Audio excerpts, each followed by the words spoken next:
I'm having a lot of difficulty uploading my presentation to Blackboard and also to Dropbox.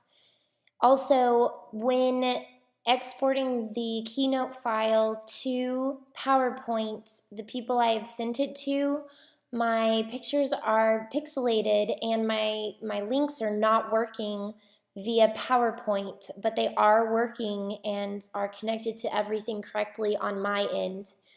I'm recording a screen video for you to hopefully show you what I have on my side. I will also try to get the PowerPoint to upload to Dropbox and to Blackboard. And also I am going to mail you a jump drive with the file on it. I hope these help. So here's my presentation, and I will click on and show you all of the links.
When rolling your slab, prepare your work surface with a piece of canvas because clay easily gets stuck to the table. First, start your slab by pressing it between your hands, and you may begin rolling it out. It's as simple as rolling out sugar cookie dough.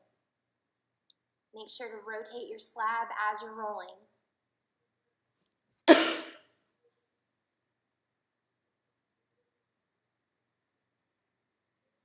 Make sure to use 2 spacers or rulers in order to get your slab an even thickness. Press the rolling pin against the slabs or slats and roll your clay. In order to flip your clay, instead of pulling from the edge, which ruins your slab structure, flip the canvas over and gently place it in your hand. Put it back on your canvas and continue rolling your slab. Check your slab by doing one cut to see if it is even and to make sure you have no air bubbles.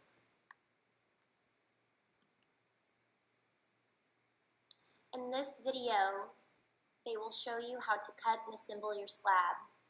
After rolling out your slab, smooth it with a damp sponge.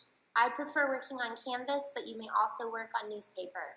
At this point, you should already have your template completed. Cut it out of paper and use that for your guide. Cut your sides. Remember, a square or rectangular box has 6 sides, whereas a funky box is going to need different types of slabs. Be sure to always cut on a flat surface to maintain an even line. A cylindrical slab will have a base and one long slab to wrap around.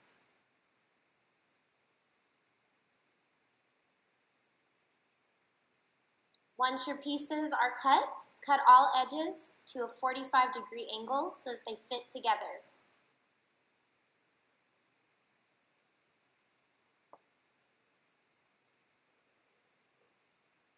Cut down vertically so that you get an even, smooth cut.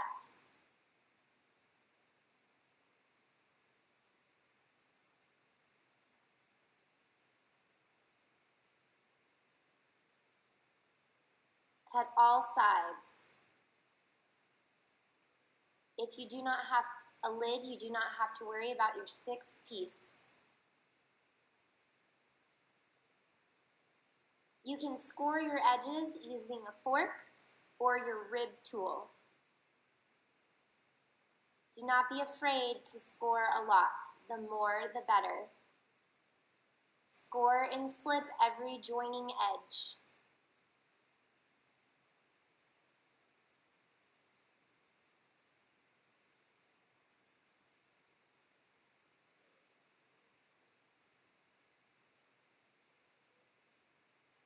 Now it's time to put them together. Join the edges and weld. Add a coil, almost like caulking for a sink or bathtub. Weld the coil in until it disappears to create a sturdy edge and seam. Repeat on all joining edges and sides. Don't forget your coils.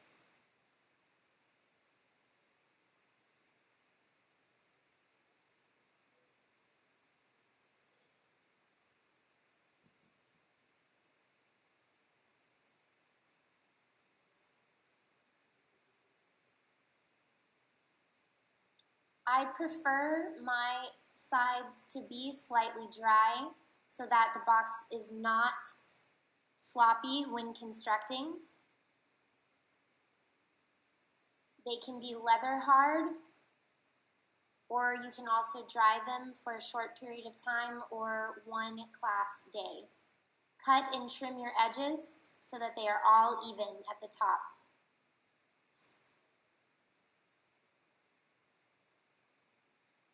Finally, it will be time to decide for your decorations and if you will be adding a lid.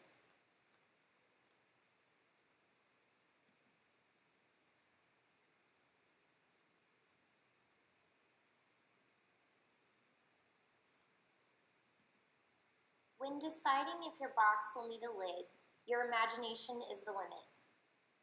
For any square or rectangular box, you can simply attach all 6 sides and then cut an interesting design. For a cylindrical vessel, you can also have a rounded lid and simply attach a coil to the inside so that the lid is locked in place.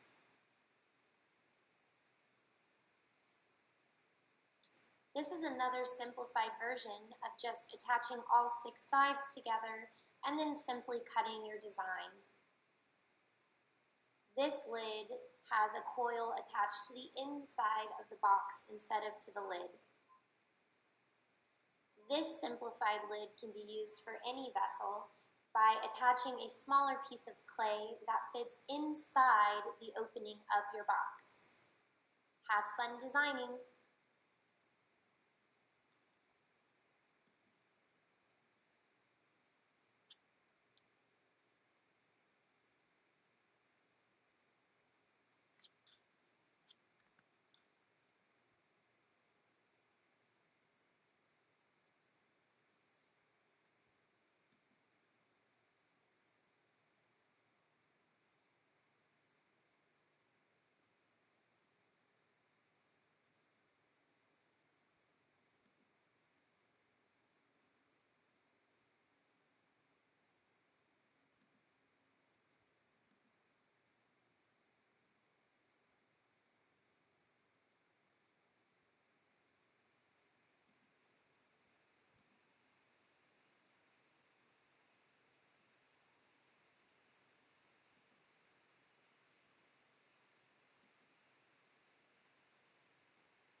So that is my presentation. I hope this helps until I can get you the file.